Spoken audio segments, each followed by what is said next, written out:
Good morning, Your Honors. May it please the Court. Kevin Colbert for the Regional Counsel's Office on behalf of the mother, ML.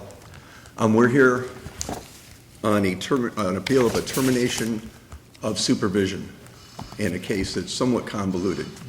There is a sister or a related case before this court pending at this time. That's 3D14-0942, where we appealed whether or not the order of dependency was appropriate or in fact was issued.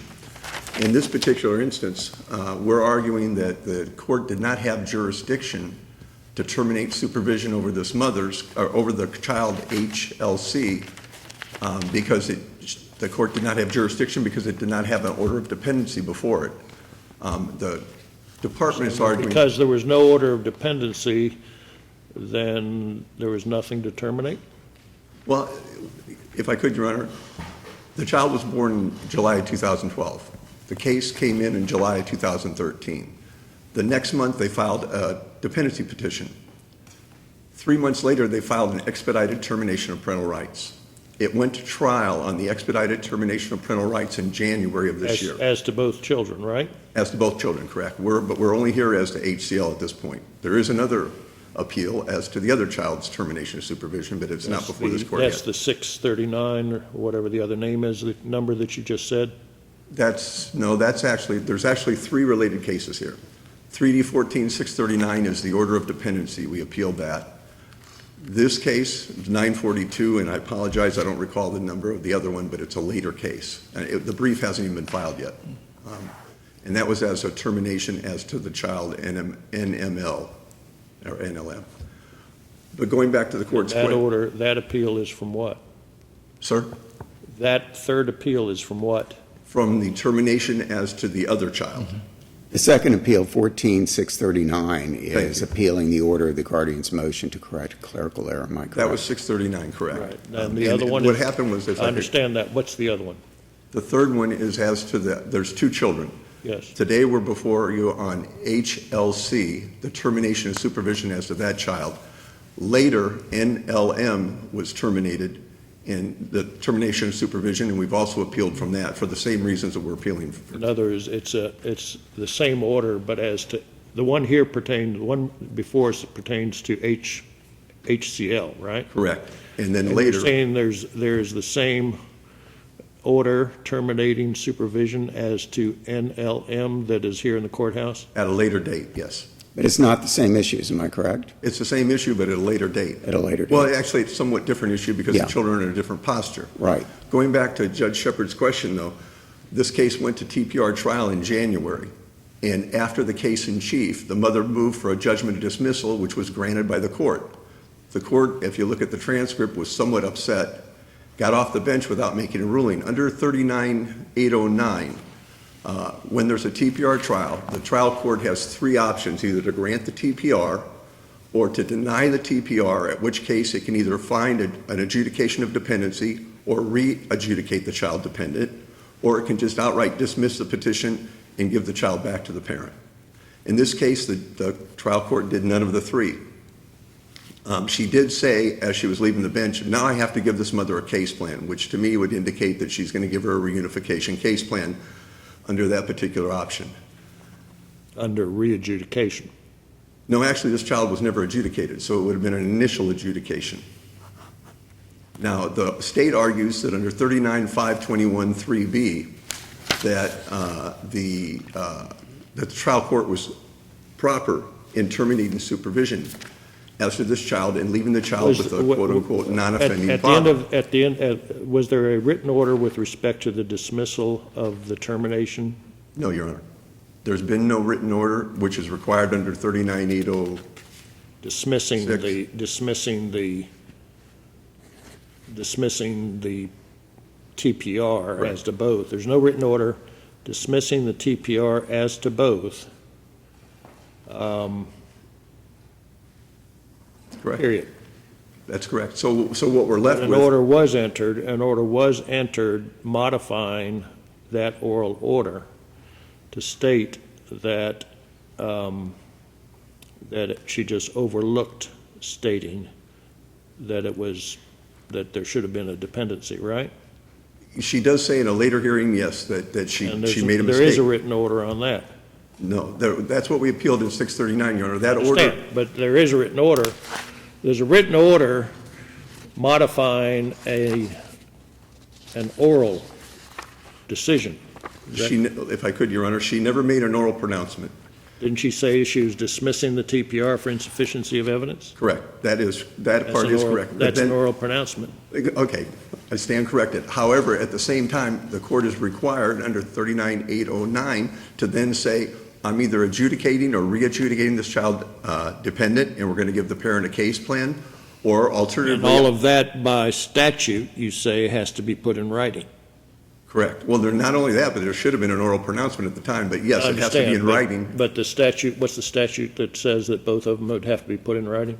Give me the cite. Give me a sec. You just said it. Just didn't write it down.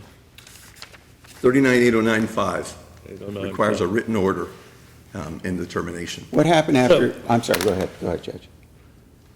So in the other case, even though that's not before us, in the other case, what would be wrong with relinquishing jurisdiction for the entry of a final order? I don't believe there's anything wrong with that, Your Honor, because that's our point of 639. Under 39, So this can all be fixed. I mean, we're sort of jumping through hoops here, and I suppose there are probably several ways to take care of this, but as you and I are speaking, it seems to me one way is to relinquish jurisdiction for the entry of a final order. And I presume the trial judge would say that there's insufficient evidence as to the TPR for whatever reason she has to say it to meet 39809.5.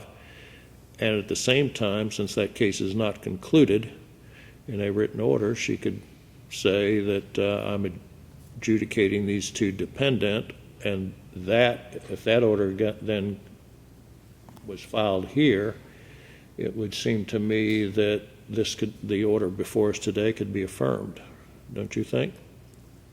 except for the fact that we would most probably take that, I believe there's an insufficiency of evidence to support dependency in the TPR trial.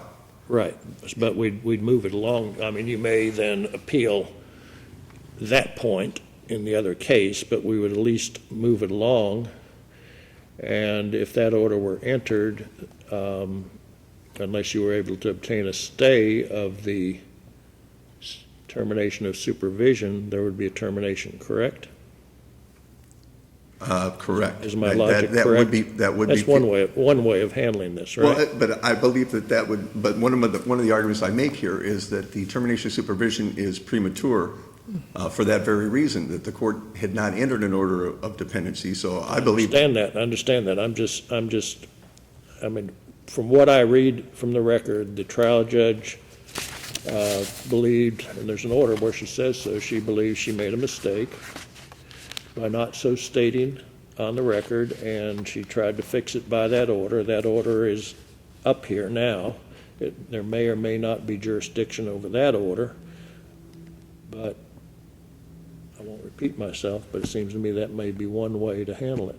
That would be one way. Another way would be to reverse this order and remand it back for. And let them go through it. Because this order And is let them go premature, through- Your Honor, until you have a I understand dependency. what you're saying, so we could reverse it, and there are presently pending petition for dependency as to both these children that are yet to be resolved, right? Correct. And to be quite honest, And I there'd thought have- we'd be here on the order of, the question as to whether it was an order of dependency before we'd be here on this one, because it was a prior in time, so. What happened after the dismissal? What happened after the dismissal? The state filed another verified petition for dependency as to this child. The trial court actually, I can't recall which transcripts, indicates that she believes that because the other child, not the one before the court today, NML, had been adjudicated in 2010, that he remained adjudicated, which is another issue that would be raised if you were to send this back on the order of dependency, because the trial court indicated it didn't need an order as to him because he had previously been adjudicated dependent, but our argument would be that. Which one? Which child are you The talking NML. about? ML ML. Okay. Was there a prior order of, in 2010, but but that case. that was That case was closed Closed out, out. terminated supervision, and jurisdiction So it was was not closed retained. out, then we have the dismissal, the state files another petition. The state files another petition. What happens after the petition is filed? It was never set for trial. The judge entered an order that Judge Shepard is speaking of called Motion to Correct Clerical Error, Right, which said which the is the kids were subject of another adjudicated. appeal up here. Yes, and said the kids were adjudicated, there was never anything ML, else. ML, where are we right now with ML? That child also has, there was a termination of supervision as to that child as well. Right, and the Which is child on is appeal. where, That's with the the third father? case. Sir? The child is with the biological The father? child's with a non-offending father, correct. Right. And the other issue is that both these were entered without the mother having any contact. So in Would there essence be now, any, Does- counsel, can this be considered, this order that's before us, can it be considered a termination of supervision from the shelter order? there is no such animal, Your Honor. That's the whole point is, that's all that's, Which animal are we talking about? this is a termination of supervision as to an order that doesn't exist. What I'm saying is maybe the animal is the shelter order and termination of of the shelter order. Under 521, there's a requirement for adjudication before you can, in order to have jurisdiction to It cannot terminate be seen- supervision, It cannot be seen as it can't be done. can't be done. All right, counsel. That's my understanding. All right, Thank thank you, you. Your Honor. Thank you, counsel. Let's hear from Ms. Perkins. May it please the court, Karla Perkins for the department. The court is correct. There is no order of adjudication, and Say again. there is no order of adjudication. The department agrees. The fact is, it is better, as Judge Shepard, you suggested, that it go back for the court to enter the order, because right now, that order on the guardian ad litem's motion to correct clerical error, it's not a final order. It's a non-final order. There is no merit to certiorari review on that. In this case here, the termination of supervision, what So happened you- is, You like my idea. I think it's a great idea, Judge. Every once in a while I get lucky. I think more than often. I wouldn't, don't tempt me. Do we need to go any further? The department stands on its briefs. Thank you. Thank you. Yeah. Briefly, I would once again ask that you reverse this order because there's no jurisdiction for this order. It makes the order as to the other child moot, and if under 639 you send it back It's just for... which road we want to take, isn't It's- it? obviously, it's entirely up to you, I-95 but or 441? 441 's Again, a I would little urge slower. you to reverse this order, send it back Understand. for a new order of dependency, which would allow us then to move forward correctly on the case. Thank you, Thank Mr. you, Your Clerk. Honor. Thank you. Good to Thank you see both.